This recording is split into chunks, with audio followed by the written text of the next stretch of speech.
ప్రియులారా, మనం అతి గొప్ప ఆజ్ఞ దగ్గర మనం జాగ్రత్తగా నేర్చుకునేటువంటి క్రమంలో అక్కడ ఆగిపోయాం. గడిచిన వారంలో, గడిచిన దినంలో. దాన్ని మనం ముందుకు సాగించే ప్రయత్నం చేద్దాం. మత్తయి సువార్త 22వ అధ్యాయము 37, 38 వచనాలలో ఉన్నటువంటి శ్రేష్టమైన సంగతులు మనం ధ్యానం చేస్తూ ఉంటున్నాం.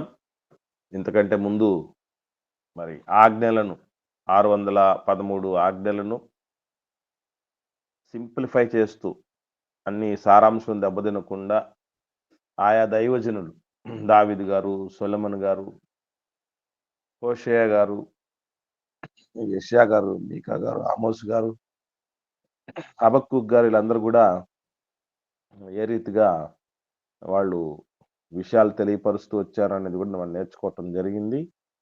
ఈ సమయంలో మత్తయి సువార్త 22వ అధ్యాయము 37, 38 వచనాల్లో ఉన్నటువంటి ఈ పూర్ణ హృదయంతో, పూర్ణ ఆత్మతో, పూర్ణ మనసుతో, అట్లాగే మిగతా లేఖనాల్లో మనం గమనించినప్పుడు అక్కడ పూర్ణ బలము, పూర్ణ శక్తి, పూర్ణ వివేకము అన్నటువంటి మాటలు మొత్తానికి 6 పదాలు వచ్చాయని, అలాగే వాటిని 2 విధాలుగా విభజించాం మనం. మొదటిది ఈ ఆత్మ, మనసు, హృదయం అనేటటువంటివి అయితే తర్వాతవి బలము, శక్తి, వివేకం అనేటటువంటివి. మరి ఒక్కొక్కటిగా మనం ఆలోచన చేస్తూ ముందుకు సాగుదాం. ప్రాముఖ్యంగా ఈ హృదయము, ఆత్మ, మనసు ఈ మూడింటితో మనకు తెలియాల్సినటువంటి కొన్ని ప్రధానమైన విషయాలుంటాయి. ఆత్మతో దేవుణ్ణి, పూర్ణ ఆత్మతో దేవుణ్ణి ప్రేమించడం అంటే ఏంటి? నేను మొదటగా మిమ్మల్ని 1 బై 1 అడుగుతాను నేను. మీకు తెలిసినటువంటివి, మీకు అర్థమైనటువంటివి మీరు స్ట్రెయిట్‌గా చెప్పండి. ఓకే. తర్వాత అర్థం కాని విషయాలను మనం ఫుల్ ప్లెడ్జ్డ్‌గా నేర్చుకునే ప్రయత్నం చేద్దాం. పూర్ణ ఆత్మతో దేవుణ్ణి ప్రేమించాలి, లేదా పూర్ణ ఆత్మతో దేవుణ్ణి ఆరాధించాలి, లేదా పూర్ణ ఆత్మతో దేవుణ్ణి సేవించాలి. ఈ పదాలన్నీ కూడా 3 ఒకటే. ప్రేమించటం, ఆరాధించటం, సేవించటం.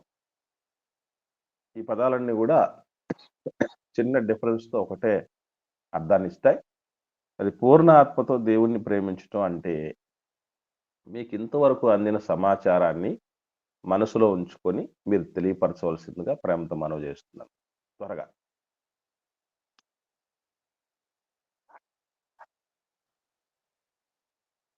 త్వరగా మాట్లాడండి.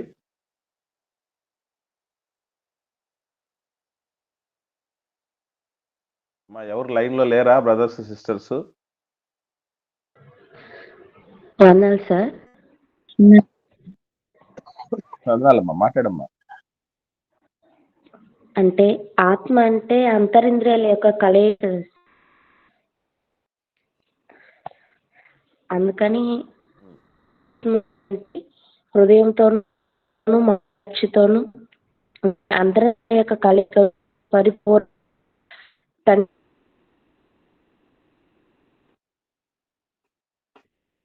నీ వాయిస్ బ్రేక్ అవుతుందమ్మా.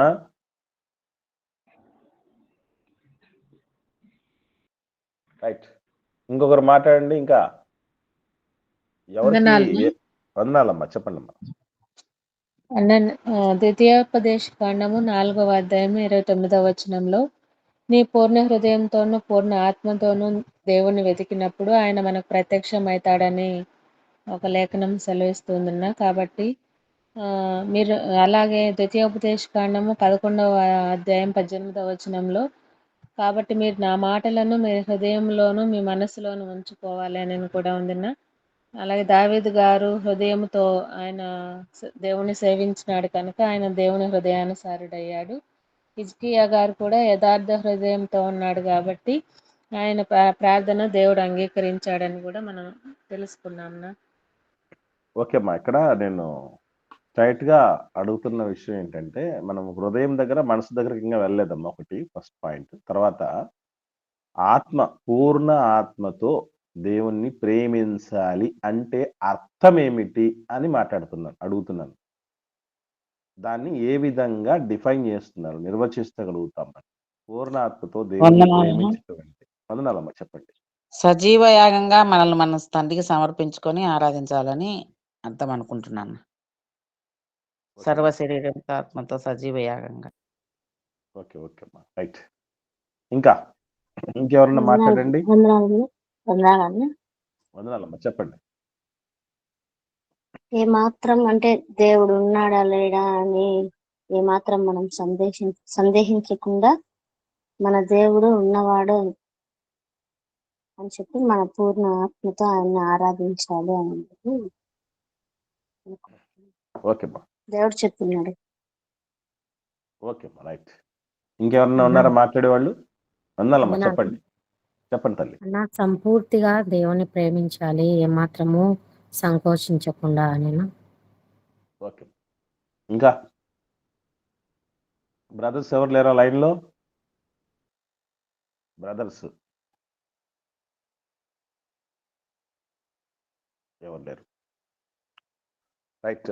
ఇక్కడ మనం గుర్తుంచుకోవాల్సిన ప్రధానమైన విషయం ఏంటంటే, ఆత్మ అంటే ఎన్ని రకాలైన ఆత్మలు ఉన్నాయి? మీకు తెలిసిన విషయం చెప్పండి. ఆత్మ అనగానే మనం రకాలునా? ఏమా? 2 రకాలునా? 2 పరిశుద్ధాత్మ, రకాలు. ఓకే, దురాత్మ. చెప్పమ్మా, చెప్పండి. ఓకే, పరిశుద్ధాత్మ, దురాత్మ. ఇంకా 2 రకాలున దేవుని ఆత్మ, దురాత్మ. 2 రకాలు. ఇంకా అంటే 2 అనేవాళ్ళు కాకుండా ఇంకా వేరే నంబరు ఉన్నటువంటి వాళ్ళు ఉంటే చెప్పండి, మాట్లాడండి. 2 రకాలని కాకుండా ఇంకా వేరే నంబర్ ఏమన్నా ఉన్నటువంటి వాళ్ళు ఎవరన్నా ఉంటే మాట్లాడండి. ఎవరు లేరా? ఓకే, నేను ఒక క్లూ చెప్తూ ఉన్నాను, బాగా ఆలోచన చేసి చెప్పండి. ఏమండి, మనకు ఆత్మ ఉందా? మనం ఆత్మలమా కాదా? ఉంది నా. మాట్లాడండి అమ్మా. మనం ఆత్మలమే కదా. ఇప్పుడు మనము పరిశుద్ధాత్మలమా లేకపోతే దురాత్మలమా? పరిశుద్ధాత్మలమేనా? బాగా బాగా ఆలోచన చేసి చెప్పండి. బాగా ఆలోచన చేసి చెప్పండి. దేవుని ఆత్మ మనలో ఉన్నది కాబట్టి పరిశుద్ధాత్మేనా. ఓకే అమ్మా, రైట్. ఇంకా చెప్పండి, ఇంకా మాట్లాడండి ఎవరన్నా. ఇంకా ఇప్పుడు నేను ఇంకొక మాట అడుగుతాను, మీరు చెప్పండి, బాగా ఆలోచన చేసి చెప్పండి. మనం ఇంకా రక్షణ పొందుకోలేదు, బాప్తిసం తీసుకోలేదు, అప్పుడు ఆత్మలమా కాదా? అప్పుడు ఆత్మలమే. ఇప్పుడు చెప్పండి, ఎన్ని రకాల ఆత్మలు ఉన్నాయా? 3 రకాలున్నా. 3 రకాలైన ఆత్మలు ఉన్నాయి. మానవాత్మ, పరిశుద్ధాత్మ, దురాత్మ. దురాత్మ. ఇది క్లాసిఫికేషన్. ఆత్మకు సంబంధించినటువంటి వర్గీకరణ ముందు తెలుసుకోవాలి. ఇప్పుడు పూర్ణ ఆత్మ అనగానే బైబిల్ గ్రంథంలో మనం పరిశోధన ఎలా చేయాలి అనేది కూడా మనకు తెలియాలి. ఆత్మ అనగానే మనకి ఏం గుర్తు రావాలి? ఏ ఆత్మ అనేది తెలుసుకోవాలి. పరిశుద్ధాత్మన, దురాత్మన, మనలో ఉన్న ఆత్మన? ఏ ఆత్మతో దేవుణ్ణి ప్రేమించాలి? ఇది ఫస్ట్ మనకు స్ట్రైక్ అవ్వాల్సిన క్వశ్చన్. ఇంతకు 3 రకాల ఆత్మలు ఉన్నాయని ఓకే, స్పష్టత వచ్చిందా మీకు? ఎవరికైనా డౌట్ ఉందా? వచ్చిందండి. స్పష్టత అందరికి వచ్చింది కదా. ఇది గుర్తుపెట్టుకోండి. నెక్స్ట్ టైం ఆత్మలు ఎన్ని రకాలంటే 2 అని చెప్తే మనం తప్పులో కాలేసినట్టే. 3 రకాలైనటువంటి ఆత్మలు ఉన్నాయి. ఓకే, మనలోనికి దేవుడు ఈ భూమి మీదకి రావడానికి ముందుగానే మనలోనికి పంపించినటువంటి ఆత్మ, శరీరంలోనికి పంపించిన ఆత్మ పరిశుద్ధాత్ముడు, తర్వాత దురాత్మ. 3 రకాలైనటువంటి ఆత్మలు ఉన్నాయి. ఇప్పుడు ప్రశ్న, ఈ పూర్ణ ఆత్మతో దేవుణ్ణి ప్రేమించాలన్నాడు కదా. పూర్ణ ఆత్మతో ప్రేమించాలంటే ఏ ఆత్మ? ఇప్పుడు చెప్పండి. మనలో ఉండే శరీర ఆత్మ. రకాలైన ఏమా? మనలో ఉండే ఆత్మ అన్న. మనలో ఉండే ఆత్మతో ప్రేమించాలి. ఇంకా? అంటే మనలో ఏమా? శరీరాత్మతో ప్రేమించాలా, పరిశుద్ధాత్మతో ప్రేమించాలన్న ఓకే. రెండింటిని మనలో ఉన్న ఆత్మ ప్లస్ పరిశుద్ధాత్మ ఇద్దరితో కలిసి దేవుని ప్రేమించాలి. ఓకే. ఇంకా?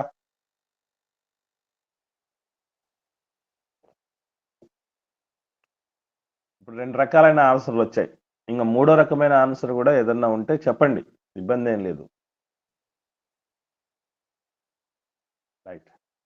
ఫిలిప్పీలకు రాసిన పత్రిక 3వ అధ్యాయం 3వ వచనం. ఆన్సర్ అక్కడ ఉంది చూడండి. ఫిలిప్పీలకు రాసిన పత్రిక అపోస్తలుడైన పౌలు గారు 3వ అధ్యాయము 3వ వచనం. చదవండి. ఎందుకనగా హ్మ్. శరీరమును ఆస్వాదము చేసుకొనక దేవుని యొక్క ఆత్మ వలన ఆరాధించుచు క్రీస్తు యేసునందు అతిశయపడుచున్న మనమే సున్నతి ఆచరింపవారము. ఇప్పుడు చెప్పండి ఆన్సరు. ఏ ఆత్మతో దేవుణ్ణి యొక్క ఆ, ఆత్మతో ఎవరి ఆత్మమ్మ? దేవుని యొక్క ఆత్మ వలన దేవుని యొక్క దేవుని యొక్క ఆత్మ ఆత్మ. అంటే ఏంటి అర్థం? పరిశుద్ధాత్మ. దాని విషయం మీకు క్లారిటీ ఉంది కదా? సో ఇప్పుడు పూర్ణ ఆత్మతో దేవుణ్ణి ప్రేమించాలి అంటే పరిశుద్ధాత్మని యొక్క సహాయంతో ప్రేమించాలి అని అర్థం. ఇప్పుడు మళ్ళీ ప్రశ్న ఒకటి వచ్చింది. పరిశుద్ధాత్మతో దేవుణ్ణి ప్రేమించడం అంటే ఏంటి అర్థం? పరిశుద్ధాత్మతో దేవుణ్ణి ప్రేమించటం అంటే ఏంటి అర్థం? ఎవరికి ఏం అర్థమైతే అది చెప్పండి. ఇబ్బంది ఏం లేదు. మనం ఒక్కొక్కటి క్లియర్ చేసుకుంటూ వస్తున్నాం. మూడు బాప్తిసం ఆత్మల్లో పొందుకున్న తర్వాత మనలో పరిశుద్ధాత్మ వస్తుంది కదా సార్. అవునమ్మా. కూడా ఆరాధిస్తారు కదా. నేను ఏమడుగుతున్నానంటేనమ్మా, నా ప్రశ్న ఏంటంటే పరిశుద్ధాత్మతో ఆరాధించటం అంటే ఏమిటి అని అడుగుతున్నా. పరిశుద్ధాత్ముడు బాప్తిసం తర్వాత వస్తాడు, మనకు అందరికీ అది ఓకే. దాని గురించి క్లారిటీ ఉందమ్మా. చెప్పమ్మా నయమి. ఆత్మతో సత్యముతో ఆరాధించడంనా? నాకు మళ్ళీ అక్కడికి వెళ్ళిపోతున్నాం. అసలు ఆత్మతో ఆరాధించడం అంటే ఏంటి? పరిశుద్ధాత్మతో ఆరాధించడం. అదేనమ్మా, పరిశుద్ధాత్మతో ఆరాధించడం అంటే ఎలా మనం అర్థం చేసుకోవాలి దాన్ని? మన క్రియలతో ఆత్మని ఆర్పివేయకుండా ఆరాధించాలన్న. మనకిచ్చిన శుద్ధాత్మను అలాగే కంటిన్యూ చేస్తూ. ఓకే. ఇంకా?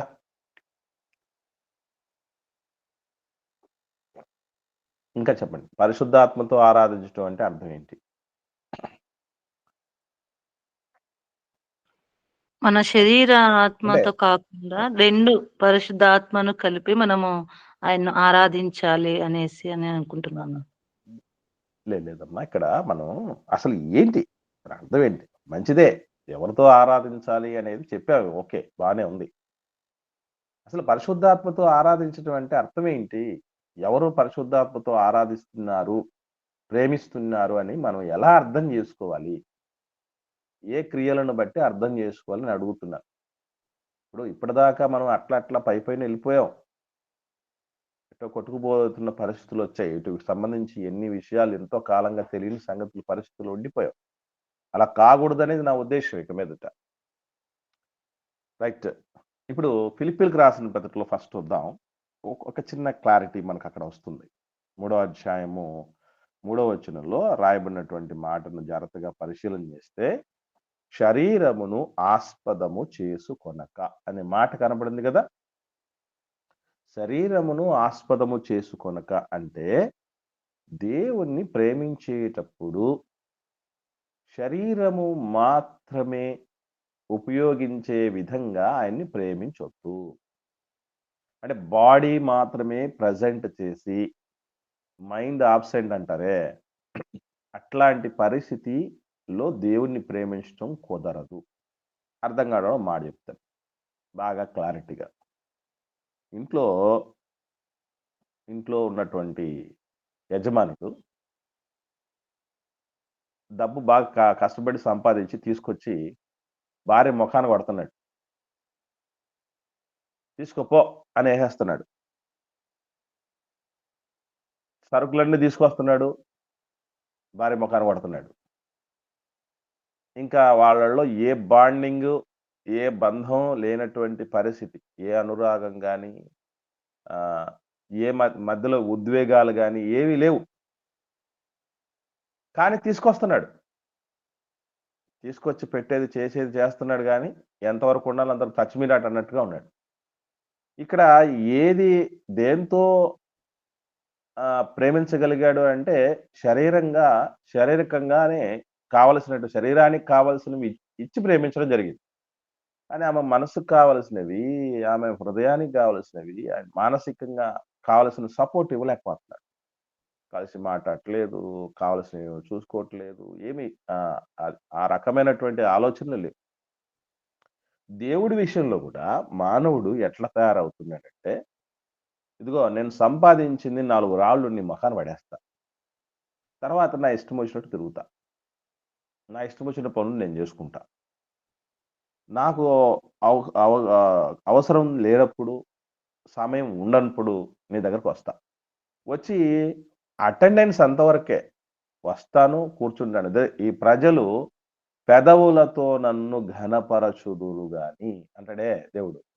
అలా పెదవులతో మాత్రమే, శారీరకంగా మాత్రమే, ఏదో సిట్టు, స్టాండు అని చెప్పేసి ఆ ఎక్సర్‌సైజుల వరకు ఊరికే ఏదో ఒక మూసలో, ఒక సాంప్రదాయకంగా వెళ్ళిపోతున్నటువంటి పరిస్థితిని దేవుడు నిరసిస్తాడు. దేవుడు అలా కోరడు. మరి ఎలా అంటే, ఆత్మతో ఆరాధించటం అంటే అర్థం ఏమిటి అని గమనించగలిగితే, పరిశుద్ధాత్ముని ప్రేరణతో లేఖనాలన్నీ రాయబడ్డాయి. మనకందరికి తెలుసు కదా! దేవుని మూలంగా పరిశుద్ధాత్ముని ప్రేరణతో లేఖనాలన్నీ రాయబడ్డాయి. ఆ పరిశుద్ధాత్ముడు సూచించిన రీతిగా దేవుణ్ణి ప్రేమించటమే ఆత్మతో ప్రేమించటం అని అర్థం. పూర్ణ ఆత్మతో ప్రేమించటం అంటే పరిశుద్ధాత్ముని ప్రేరణతో రాయబడిన లేఖనానుసారంగా దేవుణ్ణి ప్రేమించటం. ఇంకా చెప్పాలంటే ఇంకా క్లియర్‌గా చెప్పాలంటే అపోస్తలుల కార్యముల గ్రంథంలో వాస్తవంగా అపోస్తలుల కార్యములు అనే దాని పేరుంది గానీ, దానికి కరెక్ట్‌గా పెట్టాల్సిన పేరేంటంటే పరిశుద్ధాత్మ కార్యములు అని. ఎందుకనంటే పెంతెకొస్తు పండగ దినము నాటి నుండి మొత్తం అపోస్తలుల కార్యాల గ్రంథం అంతా కూడా అపోస్తలులను నడిపించి వెనక ఉండి అన్ని కార్యక్రమాలు జరిగించిన పరిశుద్ధాత్ముడి కార్యాలు కనపడతాయి. కాబట్టి పరిశుద్ధాత్మ కార్యాలు ఎలా ఉంటాయి అక్కడంటే నిజంగా చెప్పాలంటే అపోస్తలుల కార్యంలో అంతా పూర్ణ హృదయంతో, పూర్ణ మనసుతో, పూర్ణ ఆత్మతో దేవుణ్ణి ప్రేమించినటువంటి అపోస్తలుల చర్యలు కనపడతాయి. అంటే చెప్పాలంటే వాళ్ళే అసలు సిసలుగా ఆరాధించిన వాళ్ళు దేవుణ్ణి. వాళ్ళు ఏం చేశారు? ఆత్మతో, పూర్ణ ఆత్మతో దేవుణ్ణి ప్రేమించినారు అనంటే వాళ్ళు ఏం చేయగలిగారంటే, సమస్తాన్ని దేవునికి ధారాదత్తం చేయగలిగారు. ఇందులో ఎవరు అడ్డుపడినా వాళ్ళని ఎవరిని ఖాతరు చేయలే. మేము దేవుడి మాటలు వినుట మేలా? లేకపోతే మీ మాటలు వినటం న్యాయమా? మీరే చెప్పండి అని చెప్పి ఎవ్వరికీ భయపడకుండా ధైర్యముగా దేవుడి మాటలను అనేకాలకు అందించటంతో పాటు ప్రాణాలను పణంగా పెట్టారు. సంపాదించిందంతా కూడా ధారపోశారు. పూర్ణ ఆత్మతో దేవుణ్ణి ప్రేమించటం అంత సులభమైన విషయం కాదు. చచ్చేలోపు మనం అది సాధించుకుంటే చాలా గొప్ప. ఎందుకనంటే హోల్ అండ్ సోల్ పూర్తి అంటే మిగతా వాళ్ళకి, కుటుంబ సభ్యులకా, లేకపోతే మన సొంతానికా, లేకపోతే మనం ప్రేమించిన వారికా, ఏదైతే ఎఫర్ట్స్ ఏదైతే మనం మన కష్టం ఏదైతే ఉందో, మన సంపాదన ఏదైతే ఉందో, మన తెలివితేటలు, మన తలాంతులు ఏవైతే ఉన్నాయో, వాటిని నామినల్‌గా ఉపయోగించి మిగిలినవంతా కూడా దేవుడు సంతోషపడే విధంగా, తండ్రి దేవుడు సంతోషపడే విధంగా ఎవరైతే దేవుణ్ణి ప్రేమిస్తారో, అంటే దేవుణ్ణి మరి ఏ విధంలో ఏ విషయాల్లో ఆయన సంతోషపడగలడు అంటే, నాయన నా మాటలు నీకు దొరికితే నేను సంతోషపడతానంటాడు. నీ హృదయానికి నా మాటలు దొరికితే, నా మాటలు అనుసరించి నువ్వు నడిస్తే నేను సంతోషపడతానంటాడు. దేవుణ్ణి ఇంకా చెప్పాలంటే ఆయన ప్రేమించటం అనే దానికి సంబంధించి ఈ పూర్ణ హృదయంతో, ఆత్మతో అని ఇవన్నీ గంపగుత్తగా క్లారిటీగా తెలుసుకోవాలంటే ఇద్దరు వ్యక్తులు మనకు చరిత్రలో కనబడతారు. వాళ్ళ గురించి దేవుడే స్వయంగా చెప్పిన మాట ఏందంటే, వీళ్ళు నన్ను ఈ విధంగా ప్రేమించారు. అంటే పూర్ణ ఆత్మతో, పూర్ణ మనసుతో, పూర్ణ హృదయంతో నన్ను ప్రేమించారని ఒక ఇద్దరు వ్యక్తుల గురించి దేవుడు చెప్తాడు చరిత్రలో. ఎవరికైనా ఐడియా ఉందా ఎవరి గురించి చెప్తారనేది?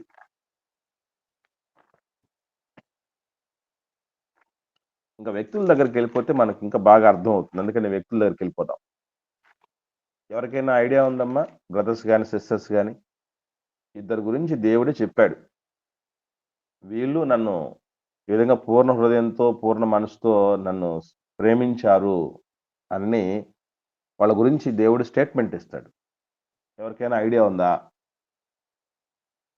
దావీదు గారునా? కాలేబు దావీదు గారు. వెరీ కాదమ్మా. ఇద్దరు గురించి అంటే దావీదు అని ఒకరి గురించి చెప్పారు. కాబట్టి ఇద్దరు అనగానే వెరీ గుడ్. కాలేబు గారు, యెహోషువ గారు. యెహోషువ. Very good. ఒకసారి సంఖ్యాకాండం చూద్దాం. 32వ అధ్యాయము 11, 12 వచనాలు చూడండి. సంఖ్యాకాండము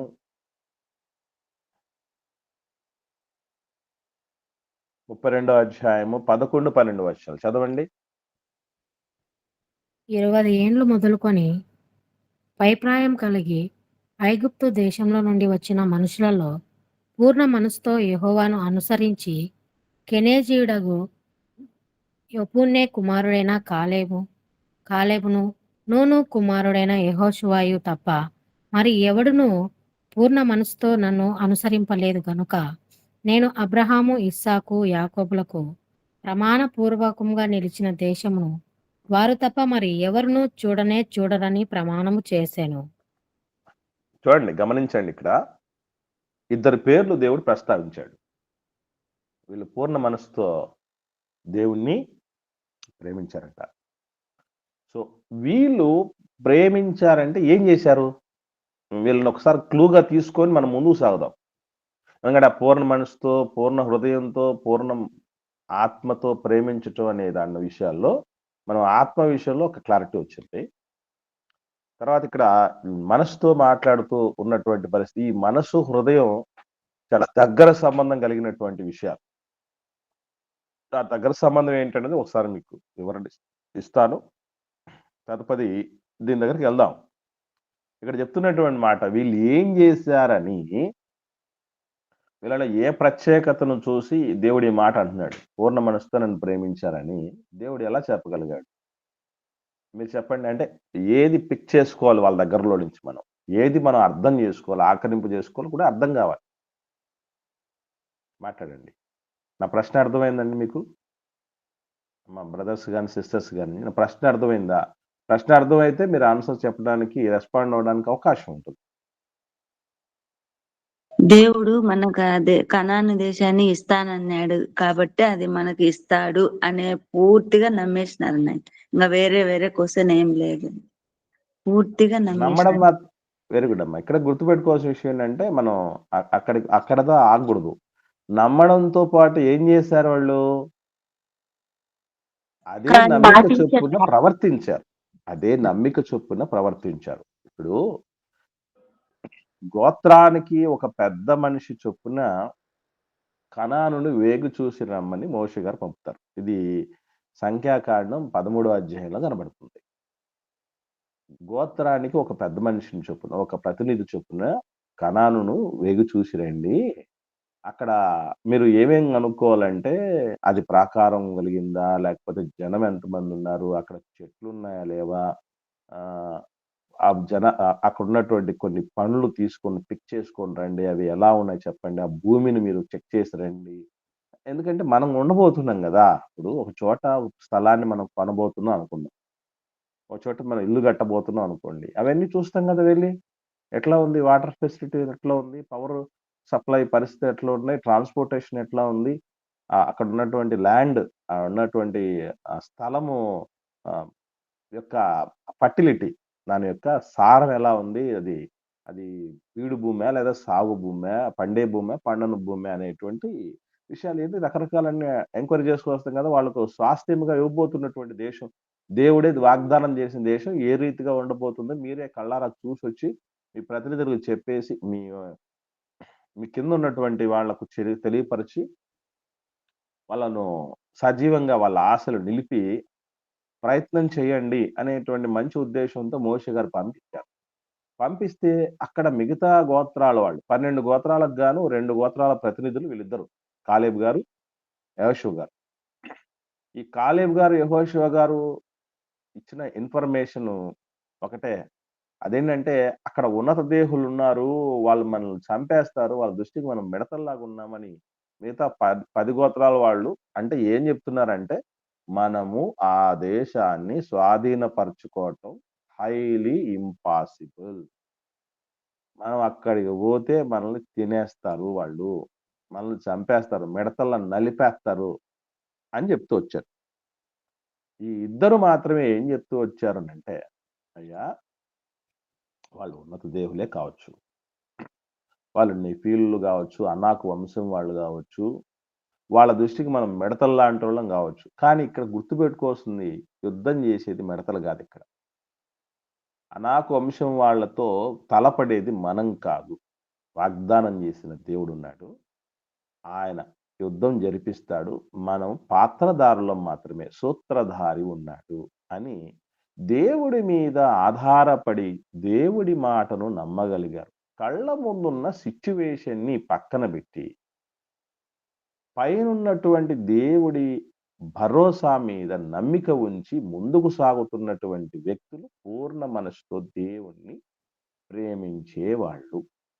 ఇప్పుడు నేను అడుగుతున్నాను, ఈ జాబితాలో మనలో ఎంతమంది ఉంటాం అంటారు?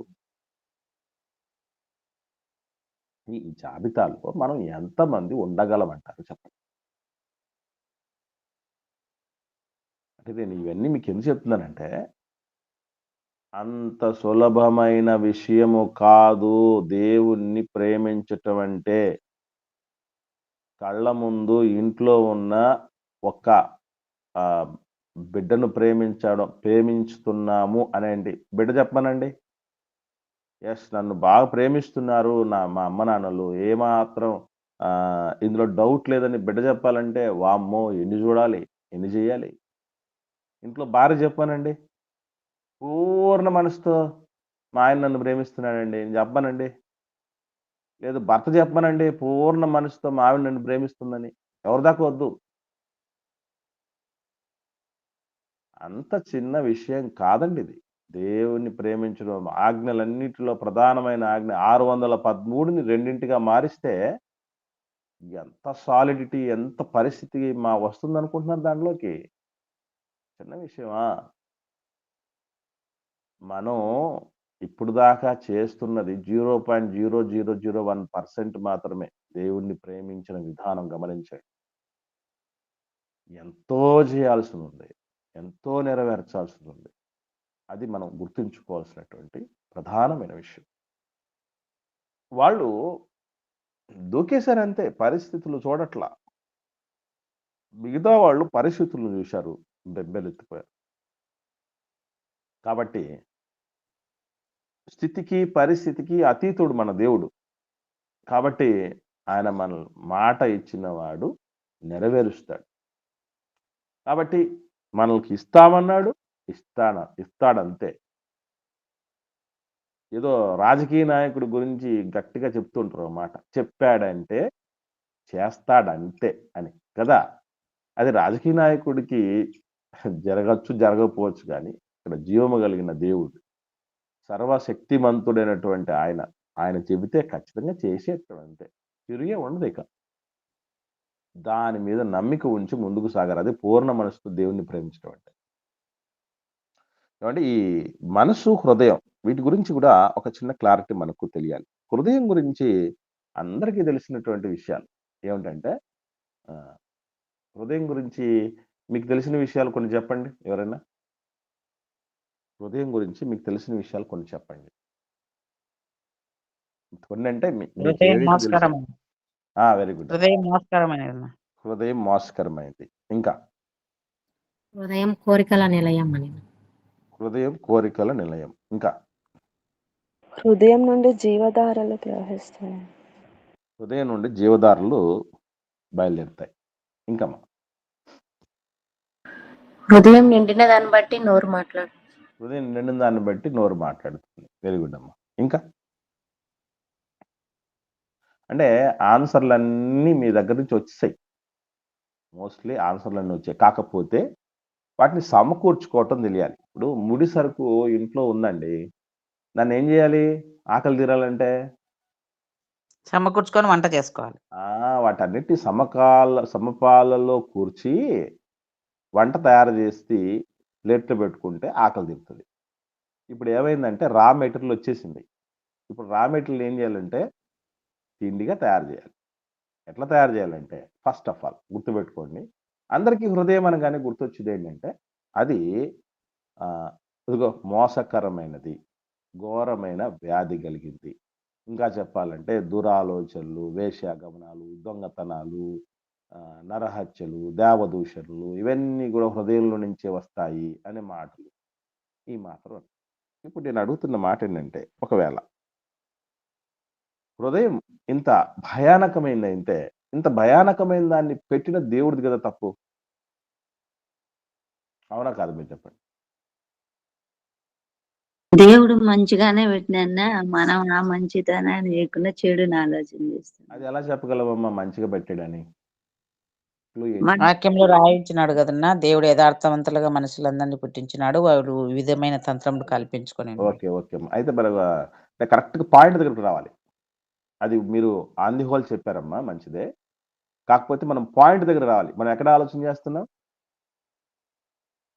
హృదయం దగ్గర ఆలోచన చేస్తున్నాం. హృదయం దగ్గర పాయింట్కి వద్దాం.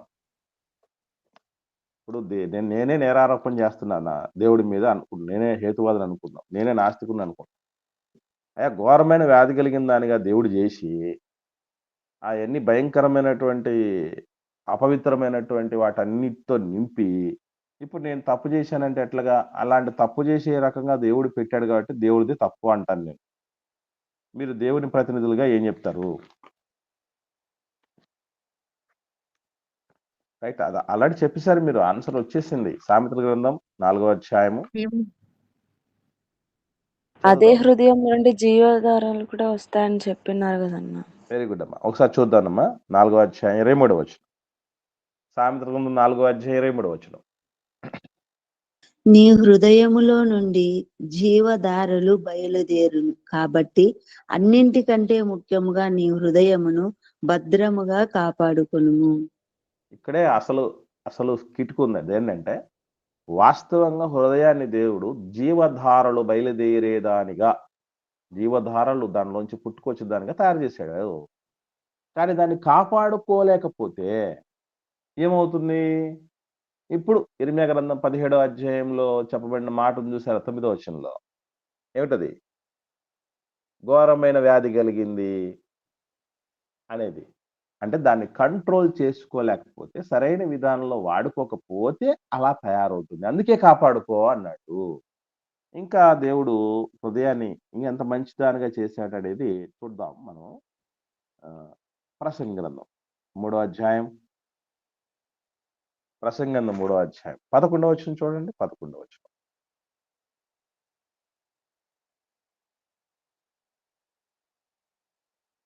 ప్రసంగి గ్రంథం 3వ అధ్యాయం 11వ వచనం చదవండి ఒకరు. దేని కాలమునందు అది చక్కగా ఉండునట్లు సమస్తమును ఆయన నియమించి ఉన్నాడు. ఆయన శాశ్వత కాల జ్ఞానమును నరుల హృదయమందు ఉంచి ఉన్నాడు గాని దేవుడు చేయు క్రియలను పరిశీలనగా తెలుసుకున్నటకు అది చాలదు. ఇక్కడ గమనించండి, దేవుడు నరుల హృదయాలు ఏం పెట్టాడటండి? జ్ఞానం శాశ్వత పెట్టారు. జ్ఞానం. ఏం జ్ఞానం అమ్మా? బాగా క్లారిటీకి చెప్పండి. శాశ్వత కాల జ్ఞానమున ఎంత లేపేశారు తెలుసా మీరు? జ్ఞానం అన్నదాన్ని చెప్తే జ్ఞానానికి ముందు కాలం ఉంది, కాలానికి ముందు శాశ్వతం ఉంది. ఎన్ని విశేషణాలు ఉన్నాయి.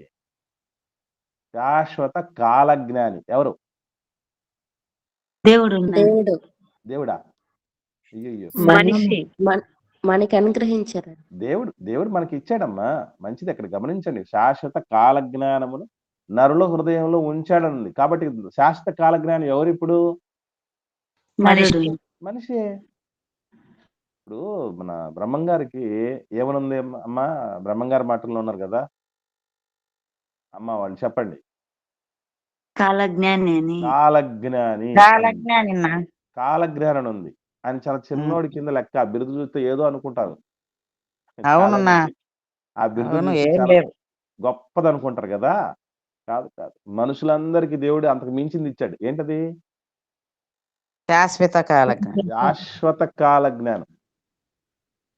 మీరు, నేను, మనం అందరం శాశ్వత కాల జ్ఞానులు. కాకపోతే దాన్ని సరైన విధానంలో ఏదో చెప్తారు చూసారా? కత్తి వాడకుండా దాన్ని పక్కన పడేస్తే ఏమైపోద్దటనేది? ముద్దుబారిపోతాడు. మొద్దుబారిపోతుంది. తుప్పు పట్టిపోద్ది. ఎందుకు పనికి రాకుండా పోతుంది. అలా శాశ్వత కాల జ్ఞానము దేవుడు హృదయంలో మనకు పెట్టి పంపించిన, జీవదారులు బయలుదేరే విధంగా దేవుడు తయారు చేసి ఇచ్చిన, మనమే దానిని మన స్వకీయ దురాశల వలన చెడిపోజేసుకున్నాము. అప్పుడయింది ఘోరమైన వ్యాధి కలిగింది. మోసకరమైనదిగా అప్పుడు మారింది. కాబట్టి హృదయం విషయంలో మనకు ఈ స్పష్టత లేకపోతే చేసిన దేవుడి మీద మనం తప్పు మోపటానికి అవకాశం. కాబట్టి ఇది చాలా జాగ్రత్తగా మనం గమనించాల్సిందే. ఇకపోతే ఈ హృదయం ఒక్క మాటలో చెప్పాలంటే ఇది కోరికల నిలయం. ఎలా చెప్పగలం అనంటే యేసు ప్రభులు వారు క్లారిటీగా చెప్తాడు కదా! హృదయంలో నుంచి ఏమేమి వస్తాయి అనేది. అంటే మొత్తానికి ఒక మాటలో చెప్పాలంటే కోరికల పుట్ట. అది మంచి కోరికైనా కావచ్చు, చెడ్డ కోరికైనా కావచ్చు, హృదయంలో పుడుతుంది. Okay, right. మరి మనసు అంటే ఏంటి?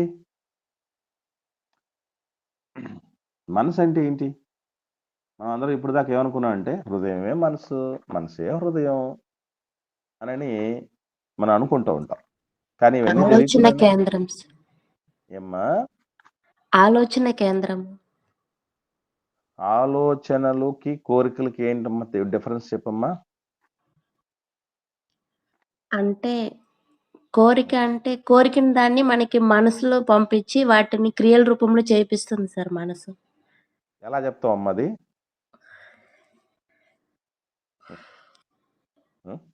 Good, very good. మంచి మాట చెప్పింది అమ్మాయి. వెరీ గుడ్ నాన్న. ఇక్కడ ఒకసారి చూద్దాం. ఎఫ్ఎస్సీయులకు రాసిన పత్రిక 4వ అధ్యాయం 18వ వచనం. ఎఫ్ఎస్సీయులకు రాసిన పత్రిక 4వ అధ్యాయం 18వ వచనం. చాలా జాగ్రత్తగా నేను చదువుతాను.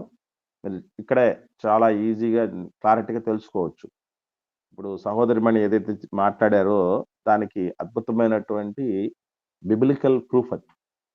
వారైతే అంధకారమైన మనసు గల వారై తమ హృదయ కాఠిన్యము వలన తమలోనున్న అజ్ఞానము చేత దేవుని వలన కలుగు జీవములో నుండి వేరుపరచబడిన వారై తమ మనస్సునకు కలిగిన వ్యర్థత అనుసరించి నడుచుకొనుచున్నారు.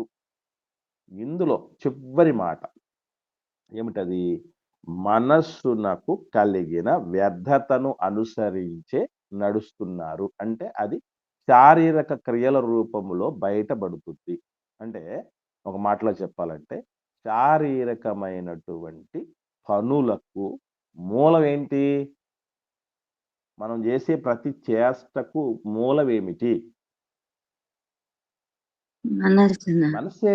మనసుంటే మార్గం ఉంటది అంటారు కదా!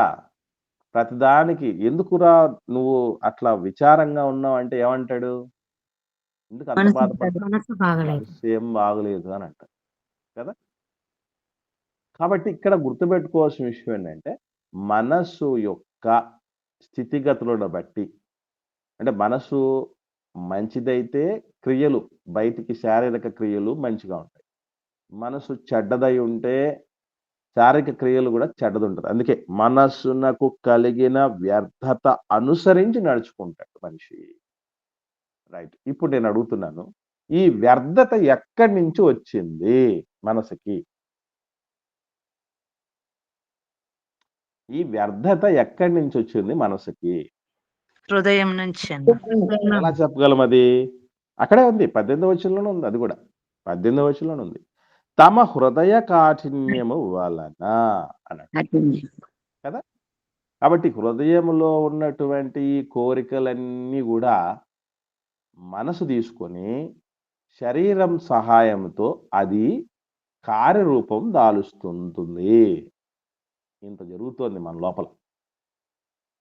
అంటే హృదయంలో ఉన్నటువంటి చెడ్డ కోరికలు కార్యరూపం తనంతట తానే తాల్చలేదు. దాన్ని తీసుకొని చేంజ్ చేయాలి, మనసుకు పడేయాలి. మనసు శరీరాన్ని ఆస్పదం చేసుకొని అది క్రియల రూపంలో చేసేస్తుంది. ఇలా హృదయానికి, మనసుకు, శరీరానికి, ఆత్మకి ఇవన్నీ జరగాలంటే మనిషి బతికుండాలి. ఆ బతికుండాలంటే శరీరంలో ఆత్మ నిలబడాలి. సో ఇవి వీటి మధ్య ఉన్నటువంటి ఇంటర్ లింక్స్. అర్థమయ్యాయండి మీకు? అర్థమయ్యాయా? అర్థమైంది. అది మనసులో పెట్టుకోండి, గుర్తుంచుకోండి. ఇప్పుడు నేను ఏం చేస్తున్నానంటే ముందుగా మన హృదయం నిండా ఏం చేయాలంటే దేవుడి పనులన్నిటితో, దేవుడి ఆలోచనలతో, పరిశుద్ధమైనటువంటి పనులతో దీన్ని నింపుకోగలగాలి. నింపుకుంటే దేన్నైతే హృదయం నింపుకొని ఉందో అదే మనసుకు చేరబడపడుతుంది. ఆ మనసుకు చేరవేయబడినవే శరీర రూపంలో, శరీర క్రియల రూపంలో బయటపడతాయి. కాబట్టి హృదయం నిండా దేవుడి ఆలోచనలు నింపుకొని ఆ హృదయపు ఆలోచనలే మనసుకు తీసుకుని వస్తే మనసు శరీరాన్ని ఆస్పదం చేసుకొని క్రియలు చేస్తుంది. ఇవన్నీ కూడా దేవుడు అంగీకరించగలిగినటువంటి పరిస్థితి ఉండాలి. నా హృదయ ధ్యానం, నా నోటి మాట నీకు అంగీకారమగులుగాక అంటాడు కీర్తనకారుడు. కనుక ఇక్కడ మనం ప్రధానంగా గమనించాల్సిన విషయం ఏంటంటే వీటన్నిటి కలయికతోనే దేవుణ్ణి మనం ఆనందింప చేయాలి. అదే ఆయన్ని ప్రేమించడం అంటే. రైట్. ఇప్పుడు 3 ఉన్నాయి మిగతావి. వివేకము, బలము, శక్తి. ఈ మూడింటిని కూడా మనం కంప్లీట్ చేసుకునే ప్రయత్నం చేద్దాం. మీకు తెలిసి వివేకం అంటే ఏమనుకుంటున్నారు? తెలిసినటువంటి విషయం చెప్పండి. వివేకం అంటే జ్ఞానం. వివేకం అంటే జ్ఞానం. ఇంకమ్మా? వివేకం అంటే తెలివి. వివేకం అంటే తెలివి, జ్ఞానం. ఇంకా మంచి చెడులను ఆలోచింపచేసేది జ్ఞానం. ఓకే అమ్మా. మీకు ఇప్పుడు జనరల్ గా చెప్పారు. నేను అడుగుతున్నా బిబ్లికల్ గా చెప్పండి. వాక్యానుసారంగా బైబిల్ పరిభాషలో చెప్పండి. బైబిల్ పరిభాషలో ఓకే. మనకి జ్ఞానం అంటే యేసు ప్రభుల వారిన. అది కాదమ్మా, అది కాదు. నేను అడుగుతున్నది ఏంటంటే వివేకము అన్నది చెప్పండి. వివేకము అన్న దానికి చెప్పండి. వివేకము నిష్కపటమైన మనసున. నిష్కపటమైన మనసు. ఓకే, రైట్ అమ్మా. మీకు ఇంకా టైం వేస్ట్ చేయకుండా మనం వెళ్ళిపోదాం. ఇక ద్వితీయోపదేశకాండం చూద్దాం. 4వ అధ్యాయము. ద్వితీయోపదేశకాండము 4వ అధ్యాయము 6వ వచనం చూద్దాం. మనకు అక్కడ వివేకానికి ఒక డెఫినేషన్ వస్తుంది. మీరు దాన్ని చదివిన తర్వాత నాకు చెప్పండి చాలు. ఏంటి వివేకం అంటే? ఈ కట్టడలన్నింటినీ మీరు గైకొని అనుసరింపవలెను. వాటిని గూర్చి విను జనుల దృష్టికి అదే మీకు జ్ఞానము, అదే మీకు వివేకము. ఇప్పుడు ఏమన్నా అర్థమైందండి? ఇప్పుడు చెప్పండి, వివేకం అంటే ఏంటి? వివేకం అంటే గైకొనడం అన్న. అదే దేవుడు ఏదైతే కట్టడలు ఇచ్చాడో వాటిని గైకొని అనుసరిస్తే మనకు వచ్చేదే వివేకము. అంటే కట్టడలను అనుసరించి జీవించగలిగితే మనం దేవుణ్ణి పూర్ణ వివేకంతో ప్రేమించినట్లే. అది కట్టడలన్నీ అనుసరించామంటే మనమే వివేకవంతులం. మనకు వివేకు అనే పేరు లేకపోయినా, వివేకవతి అనే పేర్లు లేకపోయినా, వివేకానందుడు అనే పేరు లేకపోయినా, వివేకవర్ధిని అనే పేరు లేకపోయినా ఖచ్చితంగా మనం దేవుడి కట్టడలన్నింటినీ అనుసరించి బతికితే అదే మనకు వివేకం. అలా బతకలేదనుకోండి, దాన్ని ఏమన్నా అనొచ్చు? అవివేకము. సమూయేలు మొదటి గ్రంథం చూద్దాం. సమూయేలు మొదటి గ్రంథం 13వ అధ్యాయము 13వ వచనం. సమూయేలు మొదటి గ్రంథం 13వ అధ్యాయము 13వ వచనం చూద్దాం. అందుకు సమూయేలు ఇట్లనెను, నీ దేవుడైన యెహోవా నీకిచ్చిన ఆజ్ఞను గైకొనక నీవు అవివేకపు పని చేసితివి. నీ రాజ్యమును ఇశ్రాయేలు మీద సదాకాలము స్థిరపరచుటకు యెహోవా తలచి ఉండెను. అయితే నీ రాజ్యము నిలువదు. చాలా క్లారిటీగా సమూయేలు గారి ద్వారా సౌలు రాజుతో దేవుడు చెప్తున్న మాట. యెహోవా తన చిత్తానుసారమైన మనసు గల 13వ వచనం కదా. అందుకు సమూయేలు ఇట్లనను, నీ దేవుడైన యెహోవా నీకిచ్చిన ఆజ్ఞను గైకొనక నీవు అవివేకపు పని చేసితివి. అంటే దేవుడిచ్చిన ఆజ్ఞను గైకొనకపోతే అవివేకం, గైకొంటే వివేకం. అది తేడా. ఓకే, ఇది వివేకం అంటే మనకు అర్థమైంది. రైట్. నెక్స్ట్ ఏంటి? బలం. బలం బలం అంటే ఎలా? మనం పూర్ణ బలంతో దేవుణ్ణి మనం ఆరాధించడం అంటే, లేదా ప్రేమించడం అంటే, లేదా సేవించడం అంటే ఎలా అనుకోవాలి? శక్తి మాట్లాడండి. లోపం లేకుండా ప్రేమించడంలో ఓకే, నాకు అంటే బైబిల్ పరంగా మీకు బిబిలికల్‌గా ఏమైనా తెలుసుంటే చెప్పండి. బైబిల్ పరంగా వినడమే బలం సార్. చెప్పండమ్మా. చెప్పండి. రైట్. 4వ అధ్యాయం రోమీయులకు రాసిన పత్రిక 21వ వచనం చూడండి.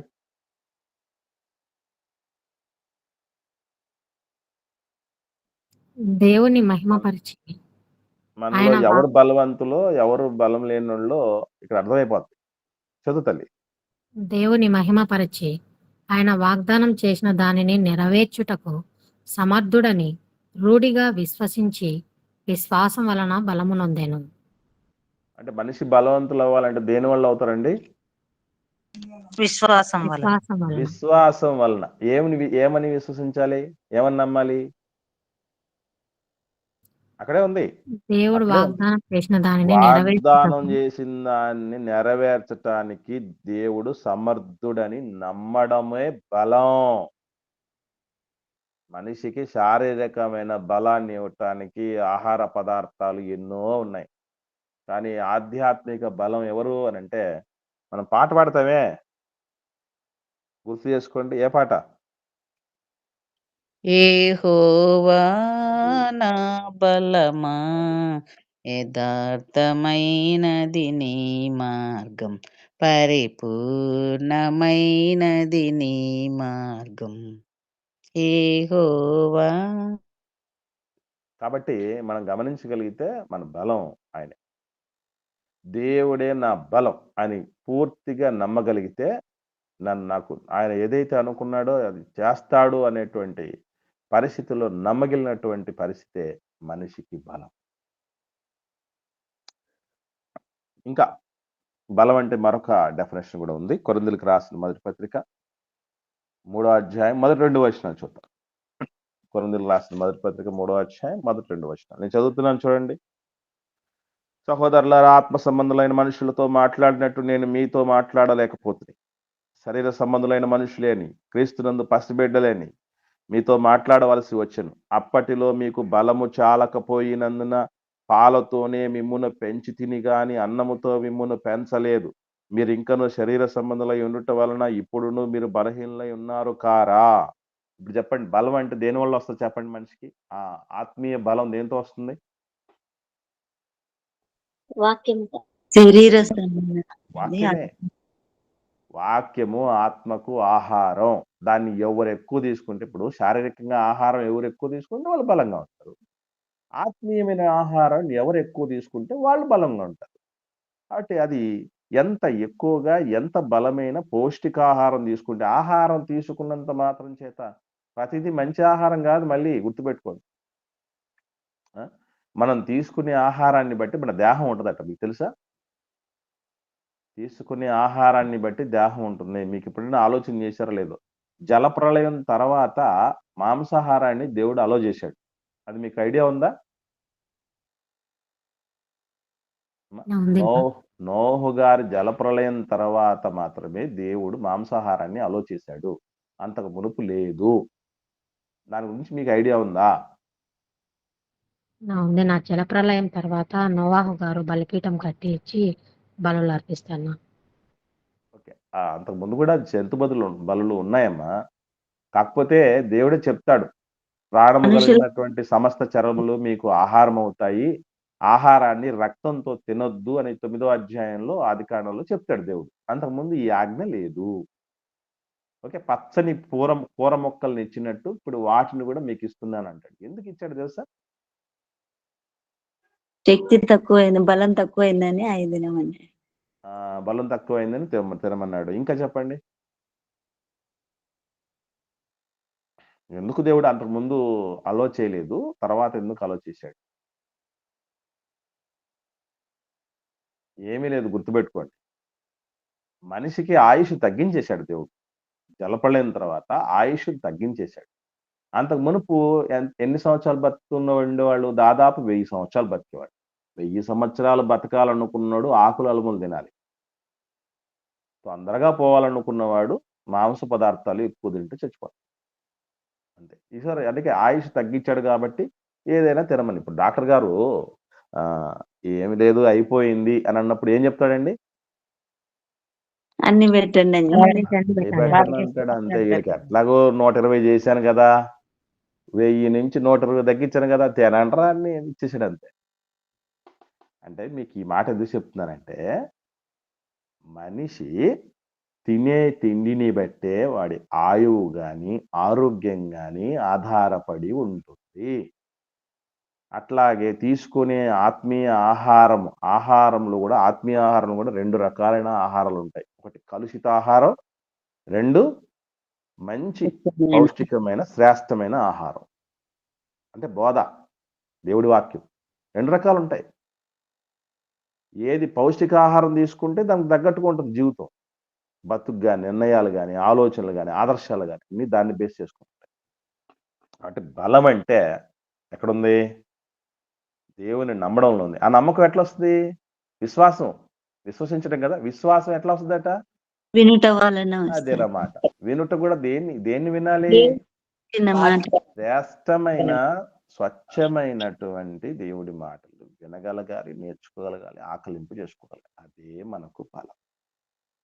ఆ బలం బేస్తో దేవుణ్ణి ప్రేమించగలగాలి. ఇవన్నీ తెలిస్తే కదా అదే మనకు దేవుని ఎందుకు ప్రేమించాలో అర్థం కావటానికి. అమ్మను ప్రేమించాలంటే సగటున 8 సంవత్సరాలు పడుతుందట. అమ్మ విలువ తెలుసుకోవాలంటే ప్రతి బిడ్డకి 8 ఇయర్స్ నిండాలట. కనీసం 8 ఇయర్స్ నిండకపోతే అమ్మ ఎంత మన కోసం త్యాగం చేసింది, ఎంత ప్రేమిస్తుంది అనేది అర్థం కాదట. ఎందుకంటే 8 ఇయర్స్ ఎందుకన్నారంటే వీళ్ళలోపు వాళ్ళు ఆకలింపు చేసుకోవటానికి. అట్లాగే మనం కూడా దేవుణ్ణి బాగా ఆకలింపు చేసుకోవటానికి లేఖనాలు దోహదపడతాయి, స్వచ్ఛమైన బోధ దోహదపడుతుంది. అప్పుడు దేవుణ్ణి ప్రేమిస్తాం. ఓకే. తర్వాత ఆఖరిలో శక్తి. ఈ శక్తి అనేటటువంటిది చాలా చాలా విషయాలతో ముడిపడి ఉంది. అది రేపటి దినాన తెలుసుకున్న తర్వాత మనం ముందుకు సాగుతాం. ఓకే. శక్తి, పూర్ణ శక్తితో దేవుణ్ణి ప్రేమించటం అంటే ఏంటి అనేది రేపటి దినాన మనం ధ్యానిద్దాం. రేపు కూడా తెలుసుకున్న తర్వాత మిగతా సంగతులు. అప్పటికేమన్నా మీకు ఏమైనా డౌట్స్ మిగిలి ఉంటే మీరు తర్వాత అడుగుతారు. ఓకే. ఒకరు ప్రార్థన చేయండి, మనం క్లోజ్ చేసుకుందాం.